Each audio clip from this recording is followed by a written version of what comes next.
Hello and welcome back to Analysis with me, Oliver McTernan. In the first half of this programme, we've been looking at the implications of the two-state solution being proposed by the US Secretary of State, John Kerry, with many of the key issues, such as the right of return of Palestinian refugees and border control remaining unresolved. We ask if it is possible that a resolution will be reached. Joining us again from the first half of the programme, we have here in the studio Ben White, writer and researcher for the Middle East Monitor, and Professor Yossi Mekleberg, Associate Fellow at Chatham House Middle East and North Africa Programme. Joining us via Skype is Dr. Ghada Karmi, a research fellow at the Institute of Arab and Islamic Studies at the University of Exeter. And joining us via the phone from Tel Aviv is the Haaretz columnist Gideon Levy. Welcome to you all. Dr. Ghada, I'd like to turn to you first. And as I mentioned, we've been discussing the viability of a two-state solution. What are your views on that, if I may ask? Well, the two-state solution that the Palestinians or the Palestinian leadership has said that it would accept is not in fact possible, because that's not what's being offered. And in any event, there is a body of opinion which is growing, which says that any deal which partitions Palestine, the former historic Palestine, is unacceptable for very important reasons. You see, the heart of the Palestine conflict is injustice. The injustice that 65 years ago, most of the population of Palestine was expelled and remains indeed outside the homeland. That cannot be addressed by any form of two-state arrangement. But fortunately, there is an alternative. And it's really high time that people stopped talking about a so-called two-state solution and bent their minds to reality, to what is actually going on the ground, and understanding the significance of that. Thank you. But how, I mean, I've heard that argument, and I would agree with you. It's a growing argument that there's more and more support for a one state outside the region. Within the region itself, I find few people who actually support that, because they will say there is zero trust between the two peoples. So how can you work together? It will just prolong the conflict. How would you respond to that? Well, the first thing to say is that Israel today is a one state. It's a one state. There is no Palestine and Israel. They are one state. The sovereign in the area of historic Palestine is Israel. So we actually do have a one state. Our problem is that that one state discriminates against the non-Jewish people living in it in favor of the Jewish people living in it. Now, that is an apartheid system, and what we would like to see is that apartheid should end in this current arrangement.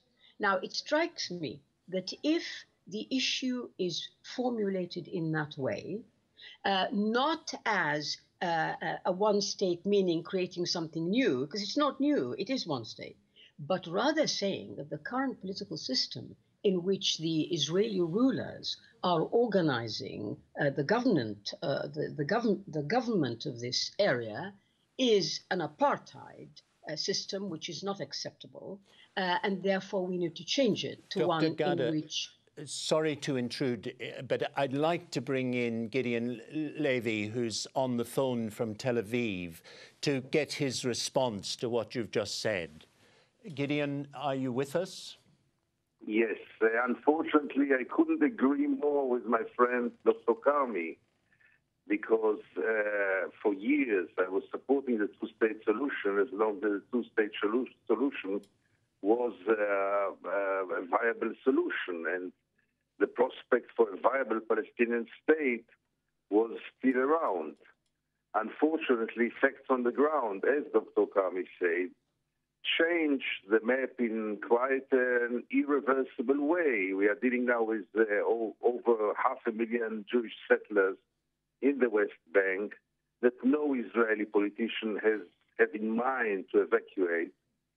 And the discussions right now around the Kerry initiative are really another phase in this masquerade in which finally there will be maybe some kind of framework agreement like there were so many before. I must remind you the roadmap, the famous roadmap, and others, they are all in the jury, they are all forgotten because the basic issue is that Israel has no intention to put an end to the occupation.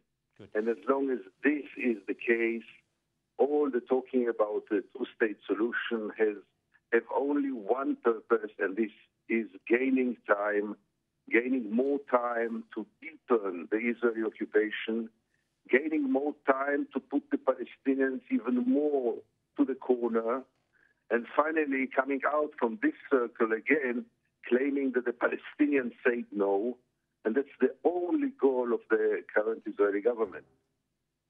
Gideon, I'd like to bring in Ben now, but we'll please stay on the line. We'll come back to you. Ben, I would say both those views were supportive of your analysis of the present situation. The question I'd like to ask you is, where do we go from here? I mean, I would also just like to, sort of as a way into that, refer back to the point that Yossi was making in part one, which is a common objection to the idea that there is an alternative to the two-state solution in the form of a single state, which is that nobody supports it. And the polls that are normally cited are polls of Palestinians who live in the West Bank and Gaza currently. And even amongst that population, which you could argue obviously has the most to gain from a so-called two-state solution, you find that there's between a quarter and a third consistently of people supporting the one-state solution, which I find surprisingly high, given that their leadership within the PA and the PLO has for a long time been wedded to the two-state solution. But that poll is obviously only of the Palestinian people in the West Bank and Gaza. It's not bringing in the Palestinians who've got Israeli citizenship, or the Palestinians in the diaspora, who are actually half of all the Palestinian population. And obviously, the majority of Jewish Israelis oppose it because it means relinquishing the systematic privilege that they've enjoyed in the current arrangement. I think there is going to be a lot more effort invested, as Dr. Karmi sort of intimated or urged, a lot more effort invested in thinking about the practicalities of a one-state solution. That has already started, but there is a lot more work to be done because for such a long time, the only game in town has been the two-state model. And just to make one quick point, the demand by Netanyahu that's been mentioned for Abbas to recognize Israel as a Jewish state, Lieberman's idea of swapping population and land, we have talked about those as being obstacles to a successful peace process and an obstacle to a two-state solution. But actually, there's something in common with those two ideas and the two-state solution as conceived by the international community and by the US, which is making sure that Israel stays a Jewish state, making sure that the Jewish majority is protected, making sure that Palestinian refugees don't return, making sure that that system of privilege is maintained and preserved. Yeah. Yossi, you heard Gideon say that he didn't believe that Israel, talking presumably the political leadership, want to end occupation. What would your response to that be? Would you agree with that analysis? Or? I usually agree with most of what Gideon says in brilliant writings, but I have to disagree, Gideon, with you this time about historical inevitabilities or irreversibilities of things. Yeah. You know, in 1945, no one believed that there can be a European Union with France and Germany at the heart of it. No one would have believed in the 1980s that the Berlin Wall will come down. Things can change. And of course, what the Israeli government is doing is harming any possibility of a true, genuine two-state solution. But I think with involvement of the international community, that can be reversible. And there is no one-state solution as we speak now, as Dr. Karmi said. What we have is an Israeli state, an occupation which is very unpleasant. And that's exactly what needs to be changed, moving from a state which is relatively free and democratic and occupation which is oppressive towards a two-state solution, which we'll actually talk about, and we haven't talked about justice and truth and reconciliation, will address also the issues of the Palestinian diaspora. All of this have to address, and we can't avoid it, but it doesn't mean because there are difficulties, we'll give up what, for me, is still the only viable solution. Can I bring in Dr. Ghada again, because you had raised in the first part of the programme also that the two-state could be a stepping stone to a one-state, a federation, or, you know, something open to discussion. What would your opinion on that be, Dr. Ghada? Do you think that's a viable option? No, because, again, we really have to focus our attention on the facts on the ground. Yeah. The reality is that there is no possibility of a Palestinian state which has any sort of meaning at all. Therefore, the idea of a two-state solution with a federation and so on might have been possible at one time. It is no longer possible. You know, look at the map. Please look at the map, and you can see how impossible it is. Really, I'm afraid that this extraordinary myth that there is any possibility of a two-state solution really has to end. For a start, Israel isn't interested in it. You know, it needs two sides, doesn't it, to make an agreement. Israel isn't interested in it. So really my advice would be, and you asked me earlier, you know, what would you see as practical steps? Well, I have a very good practical step that the Palestinians should think about very seriously, and that is that they should now give up this pretense of negotiations and the stuff of this very unequal peace process and say, you, Israel, are ruling us, therefore, we demand equal rights. If we are to be ruled by you, then you give us equal rights with your Jewish citizens. If you do not wish to give us equal rights, get out of our land. Now, it seems to me this is unarguable. If what Dr. Ghada is saying, Gideon, was put, that the people said, give us equal rights, how do you think the Israelis would respond to that? Look, the Israelis in the recent years, and especially ever since the Second Intifada, are in a state of almost pathological apathy, which could have been used to both directions. There is no belief in peace in the Israeli public opinion whatsoever, no belief in any kind of settlement, and practically most of the Israelis don't deal with it at all. The occupation is not on the agenda. And I think that Israeli public opinion could have been led to any direction because of this apathy.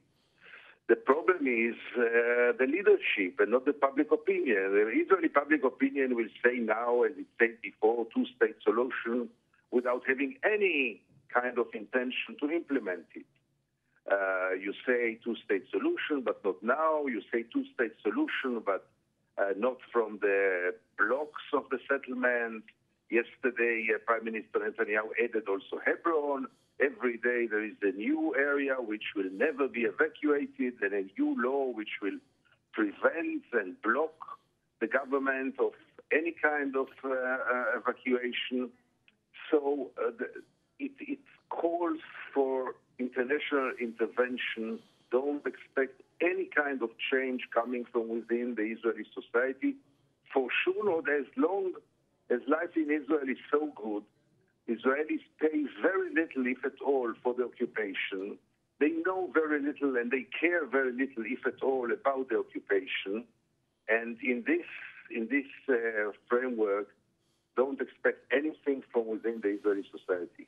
Gideon, thank you. I'd just like to bring Yossi in there because Dr. Ghada was saying that when you look at the facts on the ground, you know, the two-state solution isn't really a viability, that it's impossible to have a Palestinian state given the settlements and all the restrictions and so forth. But if we were to wipe the map clean and go back to 67 or look at 48, do you think that's a realistic option for Israelis at present? I think so. And facts can change on the ground. We saw it in Gaza. It was not the way that I would have liked to see disengagement from Gaza, but the fact that actually 8,000 settlers, and it's not the same in the West Bank, it's a much bigger scale, removed from Gaza, you can change this fact. That's where Gideon is absolutely right. The Israelis don't see what happens on the other side of the barrier. They see the good life in the side of Israel, and someone has to present to them, here is the plan above the head of the politician and the leadership. Here is a plan that can actually create a two-state solution which will ensure your security, and it will involve the removal of settlements, changing the map. Of course, the map as it stands right now is not conducive to a genuine peace agreement and two-state solution. But that's exactly what negotiations should lead to, changing these realities on the ground. And we have also to differentiate what we believe is the right and what are the kind of solution, the reality right now, that we need to change in order to reach this point. And just another question on that, that how do we deal with the right of return, given that it's an internationally recognized right? How does that issue be addressed? Right is right. No one can take from people their natural right, and the right of refugee to return is a right that is enshrined in international law. The practicality of it, and as most of the issue around the peace agreement, has to be dealt in a creative and imaginative way. Some of the Palestinians probably will want to stay in their host countries, Lebanon, Jordan. Some would like to emigrate into the Palestinian state. Some will even would like to go inside Israel or even outside the Middle East. There are creative ways to deal with that. But the rights for compensation, recognition of their suffering, of course, they should be there. Ben, I'd like to bring you in again on something Yossi mentioned, this idea of the two-state being a stepping stone to a potential one-state. I think, from my accent where I come from, I think of the Irish situation. And, the fact that since the signing of the Good Friday Agreement, actually the walls have greatly increased in Belfast, in particular in Londonderry, and they've not only increased, but they've grown higher because there is that sense of insecurity.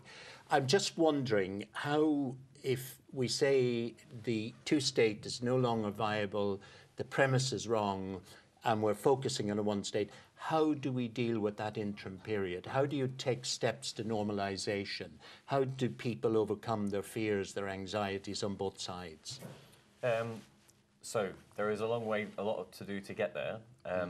One of the things that I think about when I think about the realization of a one-state solution is the fact that, for example, there is already co-resistance on the ground in small numbers, but it happens between Jews and Palestinians who act together all the time to directly challenge systematic discrimination, to oppose aspects of the military occupation, etc., etc. I think, for me, though, right now, the key is the aspect of international pressure, which was mentioned by Gideon. Yossi would presumably also agree to the extent that there would have to be some element of outside intervention because of that apathy, because of that sort of feeling within the Israeli public that things are good and therefore who cares about what's happening on the other side of the barrier. And I think the other thing that's happened over the last few years, alongside people rethinking the two-state solution and calling for a one-state solution, is the emergence of things like the boycott, divestment and sanctions strategy called for by Palestinian civil society. A large part of the premise of BDS strategies is on the fact that, as Gideon pointed out, you won't find the change coming from within Israeli society. And I think the strength of those kinds of strategies is that they're placing the emphasis on the realization of Palestinian rights, no matter what sort of state framework you end up with, 1, 2, 100, but there are basic Palestinian rights that haven't been implemented for decades now, the right of return being one of them, equality for Palestinians who have got Israeli citizenship, the end to military rule for Palestinians in the West Bank and Gaza. But the aspect of pressure for whatever solution ends up being the solution is going to be key. Can I come to Gideon on that? Gideon, do you think the boycott campaigns are having any impact on Israeli public opinion or political opinion? Not yet, not in a very practical way that one could measure, but it is a cloud in the sky, and it's right now more a cloud in the sky of the politicians rather than the sky of the mainstream public opinion, because as I said, it's not really felt in practical terms until now, but I think it is a threat. And if it is a threat, as we saw while dealing with the EU, if it is a threat, it means it's a very effective tool. And therefore, people like me, in a very inconvenient way, I must say, are supporting it as the last chance or as the only way to prevent the worst of then the worst alternative is another bloodshed, another circle of bloodshed. So if the international community will be decisive, which it is not, we have to remember that the United States is not playing a positive role until now in this aspect.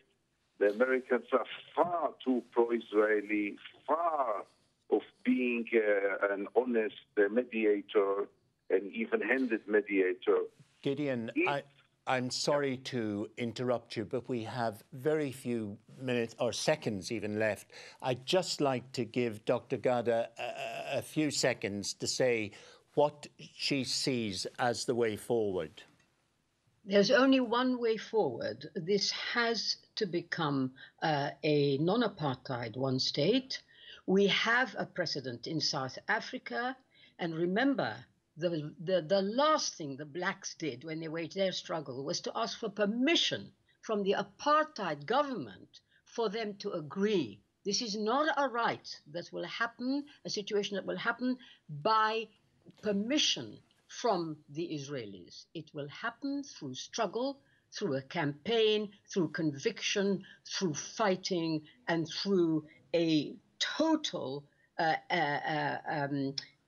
belief that the only way forward is to stop the current situation from being unjust, unfair, apartheid, to one that is just. Nobody's going to be thrown out. Everybody will go on living together, but in a different way. We don't need the permission of the Israelis to start working on this. Dr. Ghada, thank you.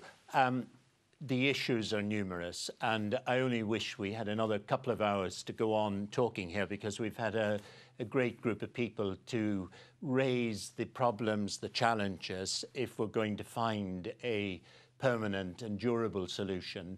I'd like to thank our guests on the phone line, Gideon Levy from Tel Aviv and Dr.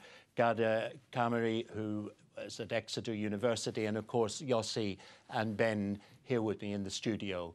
Thank you so much for joining us, and I hope you have found this insightful and are a bit more aware of the problems and difficulties that we currently face in the search for a solution that is durable. I hope you will join us again tomorrow evening.